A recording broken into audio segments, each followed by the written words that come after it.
Hello everyone and welcome back to a brand new video. Now you might have noticed over the last week to 10 days there's been a lack of content on the channel. Now I was on holidays for 4 or 5 days in England. I was away at round 6 of BSB at Brands Hatch. Now today's video is just me giving my thoughts on basically BSB. Now it was first time going to BSB. I have been to 2 GP events before.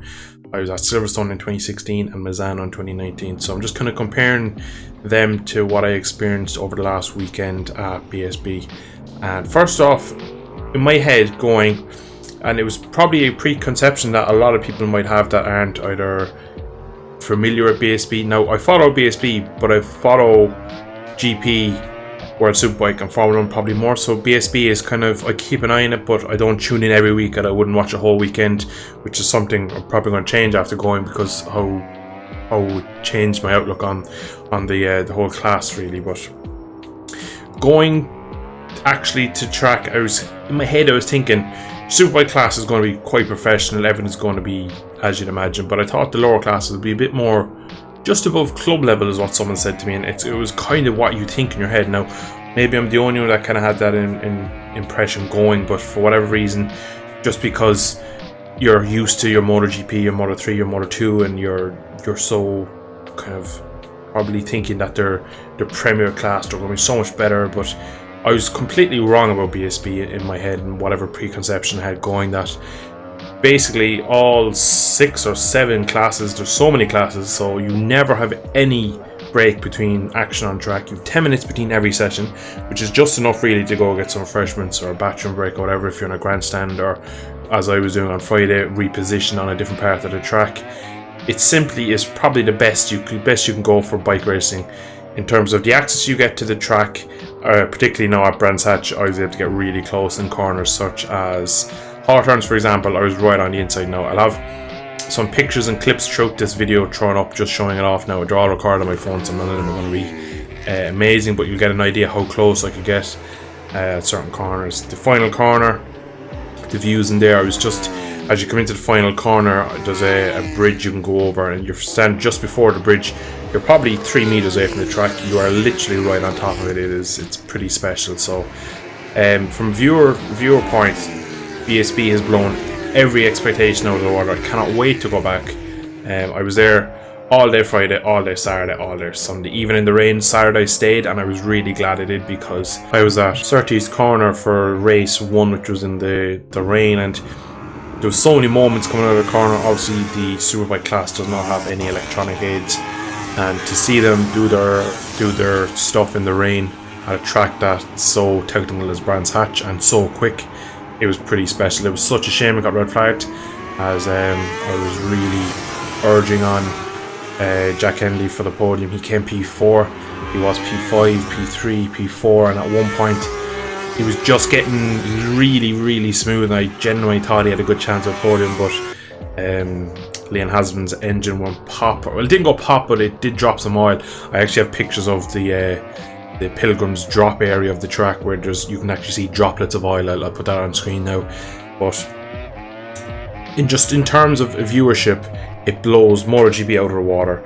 In terms of access to the bikes, to the riders, to all the facilities, it blows GP out of the water. Now, I've not been to a World Superbike event, but I'm going to go out on a limb and say it's probably like a GP event, because it is owned and run by Dorna. I imagine they have pretty much the same kind of outline and plan for how a race weekend goes. But on Sunday I got to go down into the pit lane. I got to meet loads of riders, got my picture with Jack Kennedy, I got some signed cards. I actually have a few cards I'll be doing a giveaway with, but that'll be probably in a separate post. But it's just, coming into the weekend, I didn't have much expectation of what I was going to kind of witness, or what really the weekend was going to lay out, and I really was absolutely shocked at how amazing BSB is. How it's probably the third best level of racing really. It's obviously behind GP and World Superbike, but you wouldn't really put anything, I'd put it ahead of Moto America, to be honest, in terms of the level of riders, since the last 2 champions, being Brad Ray and Tara McKenzie, have both gone onto the world stage, whereas we've seen only Cambobier of late come from Moto America. We haven't seen anyone else. I know Gagne, who's currently the kind of one of the top guys there, was in Superbikes in the mid 2010s, but never really did anything. And I suppose the fact that there's not a top American in any of the classes kind of shows where you feel Rory Skinner getting a Moto 2 ride. He was a very, very good rider in BSB, and when he was on the FS3 Kawasaki, and when he was in Super Stock as well, he was a very hot property. So it shows that BSB is probably a nice step ahead of Moto America is the way I would look at it. But in terms of actually going to the track, I went Friday. It was nice and quiet. Obviously, it was a normal week in England. There was nothing special on. So I got there 9 o'clock Friday, and most of the track was quiet enough. I got probably multiple laps of the track on foot. I think I did 17,000 steps on Friday alone just at the track. I'm one of those people when I go to a racetrack, I don't just sit at one corner and just sit there all day. I can actually kind of get not bored of it, but I feel like that you're wasting sitting at one corner. So I went in first. We were just standing on Clareways and down into Paddock Hill Bend where I was sitting on Sunday. Went around to Druids. I was on the inside of Druids. Then I was on kind of Pilgrim's Drop, just on the outside. That's so between Stirling's and Pilgrim's Drop. If you're aware of the track, I was on the inside there. I was on pretty much the back end of the Hawthorns Bend as well. I was right on the inside. I got some great shots going through there. The shots I have, to be fair, don't really do justice of the speed they were doing on entry. I have a few shots of them in the rain, and of I believe Friday evening of them coming down Pilgrim's Drop down into Hawthorns, and the speed they were doing just does not relate on camera. It's a shame really, because they are absolutely just lifting down there and into Paddock Hill, or into Hawthorne, sorry, and just the way they go around that corner, and especially the two riders I noticed that were especially nice through there. One of them was actually making a mistake and was drifting it out. That was Glenn Irwin. He didn't have much mid-corner speed, but he stood the bike up lovely and just managed to slide it out to the curb. And then Ryan Vickers on the R1, he was just had so much corner speed. It was brilliant to see. Like, it was visibly more corner speed through that corner than anyone else, and that's probably just a trade of him and the Yamaha. But if you've not been to a BSB, not only would I recommend Brands Hatch, 100 times over would I recommend going to a BSB event. I'd take the whole weekend off, go Friday 9 in the morning till 6 in the evening on a Sunday. It's pretty much the best thing you do in terms of racing and getting up close to them. Like I already mentioned, the eBay pit lane kind of tour, you got like 35 minutes or so in pit lane. I'll take a picture up on that's kind of doing the rounds on social media of the pit lane walk, where the whole pit lane of Brands Hatch is just packed. Sunday really there wasn't a space anywhere. I was sitting in the Paddock Hill Grandstand 1, which is just on, we'll say, I'm kind of directly alongside. I think again I'll have a few shots on screen to kind of illustrate better, but I was right kind of in line where turn 1 would be. I saw all the way down to Druids, down as far as Graham Hill Bend. Most of Cooper Straight I couldn't see, but then I could see him going through Surtees, and I could see him just coming into Clareways around a bit of car curve, and I could see the pit straight again. So a lot of the track was visible, especially the Indy circuit. Obviously the GP circuit is out behind the trees, you don't see much, and unfortunately unless you travel out there you're not really going to see much of that. But again, where I was sitting at a grandstand seat, and I had a massive big screen just probably in, if you know the track, just behind between Surtees along the Cooper Straight, there's a lot of car parking there. Behind that there was a truck with a screen on, so most of the weekend or most of Sunday, all the races, you were able to either see what was going on track from the final corner to turn 1 to turn 2 and onwards, and then you could see the big screen. So in terms of as well, which one thing is surprising, you know, I could be wrong in saying that I've never seen this with GP, but I've never seen such an easy to use and basically free live timing. So if you went to the BSB website and just put in live timing, there's the full live timing for every class, every session, and it's just so easy to follow, and it's just, there's no logging in, you just literally click into it. It's a website, you refresh it, it keeps all the data. If you keep your phone on, it keeps updating live, so you have constant live thing. Now when I was at the 2 GPs before, I never had that, and I always felt that, especially in Misano in the GP race, you were kind of relying on people around you to kind of figure out what was going on in the race.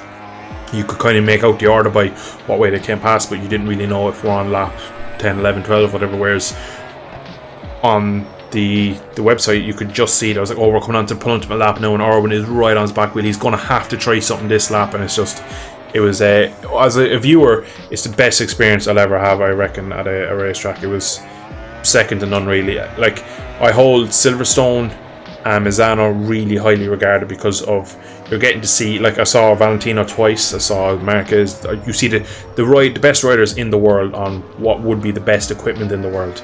And as of late, the racing in GP hasn't been great, but in 16 to 19, that was kind of the sweet spot of tires, electronics, lack of aero and competitive equipment for a lot of riders. So the racing was good back then, but you just don't get up close and personal to the track, to the riders, to the bikes. I got a great shot of, I believe it was Lee Bob Jackson's FS3 Kawasaki sitting in the pit lane just idling before race 2 when I down. I'll probably throw a picture of that up as well. But I just pretty much to wrap up today's video, it was just my thoughts really on Bsb Brands Hatch.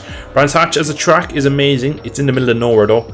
Unfortunately, we were originally planning on driving, but it was €500 each way on the ferry, which would have been €1,000. So we flew €18 each way for the flights, which obviously was a no-brainer. Now, unfortunately, we had to get taxis every day, which did rack up a bit of cost, but unfortunately, driving was just not an option. But even next time I go, I'll probably pay the extra money to drive, because trying to get out of the track on Saturday and Sunday with thousands of people leaving after the rain cancellation on Saturday evening and after the GP class or the superbike class on Sunday, you just have thousands of people trying to get out. So trying to get a cab or any way home is a bit awkward. So I probably would recommend, if you are going to these events, if it is possible, to drive, just the fact to have your own car. Everything about Brands Hatch was run brilliantly. Off the track as well, right? It was much more of a festival, kind of carnival atmosphere. There's lots of rides going on. There was a TT simulator there. There's so much merchandise. There's plenty of food. It's constantly going. There's no dips. Whereas when I was in Misano, you do have your hour-long lunch break. You do have a few minutes between. You've a lot more. It's a lot more broken up. Whereas with BSB, I didn't see every single moment of every single session, because it's just constantly going. You go away for food, you come back, you're midway through a junior super sport, free practice 2, whatever it may be, and the race as well. There's so many races, and getting into the paddock as well was brilliant. Like, I got to see up close and personal. I saw Alistair Fagan from 44 Teeth. I got to see a lot of young and up and coming British and Irish riders, and you just get really up close to the bikes and stuff. And it's something from someone who's never been to one, it's absolutely amazing that you have that access. I didn't pay for any special tickets. Now, we can get pit lane passes. I didn't buy them. I just got my grandstand ticket for Sunday, and I had general admission for Friday and Saturday. But even like on Friday evening, when I was out in the back end of the GP track at Hawthorne's Bend, I was walking around kind of slowly through the would have been Superbike's free practice 2. I wanted to go at the back of the track because I knew throughout the weekend it'd be harder, so I wanted to get from kind of Hawthorns all around through Westfield Bend to Dingledell and up as far as Sheen Curve as possible. And the whole time I was walking around, Andy Irwin, who was out injured at the moment, was kind of walking around as well, kind of doing spotting for his brother and just keeping an eye out on track. So just, you'd never see that at a GP or a World Superbike. You'd never see another rider going around just on his phone looking at live time and watching. It's a completely different atmosphere, and it's something that I recommend wholeheartedly going to if you have the opportunity. But I'm going to end it there because I have blabbered on for long enough. But bottom line is, Brands Hatch is amazing. BSB is probably the best run event or best run category. Major props to Stuart Higgs for whatever he's done over the last couple of years, because it is absolutely top-notch racing. The bikes are amazing. You get such good access. There's everything you need at the track. It's an overall a great experience. So I'm going to end it there. Hope you have enjoyed. If you have any questions about the logistics of how I got there, where I stayed, where I did what, drop a comment down below. You can also join the Discord. The link will be in the description for that as well. That is a bit of an easier way to get in contact with me. I'll be more active on Discord, but you are also free to drop a comment. If you did like today's video, drop a like down below. Subscribe to see more. I shall catch you all in a future video. Thank you all for watching. See you all soon. Bye bye.